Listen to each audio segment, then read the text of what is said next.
Best Offer is a tool that can help you increase sales in many eBay business models, and it's very straightforward to use. First, I'll show you how to turn on Best Offer, then I'll talk a little more about situations when you might want to use it. When you're creating a listing, go about your business as usual. When you get down to the pricing section, enter a price in the Buy It Now price box like you always do.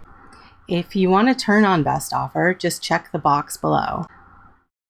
Now, people will be allowed to send you offers, which you can accept or decline or counter, and you can go back and forth up to 5 times negotiating a price. Once you check this box, eBay also allows you to automatically accept offers of at least whatever and automatically decline offers lower than whatever. Personally, I never use this as I like to interact with my buyers personally rather than have a robot do it. And I often like to consider the circumstances of an offer. Perhaps it's only a penny under what I would like to get. Perhaps they're buying several other things at the same time. Perhaps the item has been sitting around for ages by the time they've made the offer, and I'm willing to take a little less, or what have you. But that's it. Just go to List Item, and you're all set. You can also turn on Best Offer in bulk on a few or all of your listings from your active listings page. Now, why did I turn on Best Offer on this fabulous clamshell shaped massage stone heater? It has to do with my pricing research. I first looked at ones that had sold recently by typing in stone heater clamshell in the search box and scrolling down to check sold items from the filters on the left-hand side.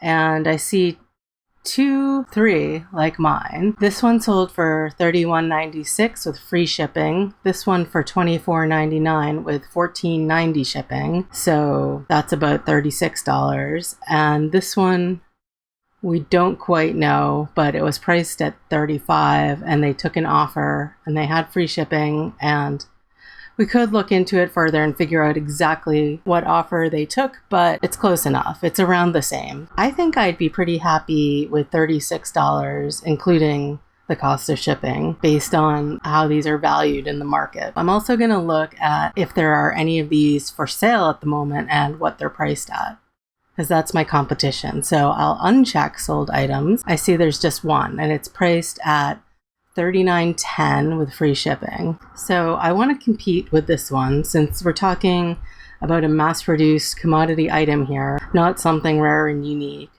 I'm really just competing on price since there's no other differentiation between this one and mine. And since I want to make $36, including the shipping costs, and I'm pretty sure I can ship it for less than the $14.90 that the other person was charging, maybe like $8. To compete with this existing listing, I'm going to price mine at $38.99 with Best Offer turned on and free shipping. From the buyer's perspective, all things are equal except mine is cheaper to start and they can make an offer to try to get it even lower. What they won't know is that I'm planning to only accept offers of $36 or more. But if this sits for months, maybe I'll take a slightly lower offer. Or if it has watchers, maybe I'll eventually send them 10% off offer, which would make it $35.91. Same thing. That's how I came to my price with Best Offer on this item. Now, in my other store, I sell far fewer commodity items like this. It's mostly unique, vintage, antique, and collectible items. And for those, I'm far more in charge of what I think the value is. If it's rare or the only one on eBay, I can set the price however I see fit. Often in these cases, it's a great tactic to set the price as high as you dare, but to take best offers. When buyers see the high price, it anchors that value in their mind, and they feel they must negotiate from that point down, rather than some preconceived notion they might have about the value had you not suggested the price.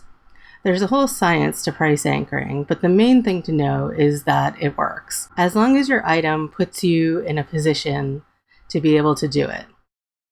There are some things, even collectible things, for which a standard range of prices has been established, and those give you only about as much leeway for negotiation as the commodity clamshell heater thing I was describing before. Looking at past solds for your item and ones like it will help you to identify what kind of pricing is expected and/or will work best.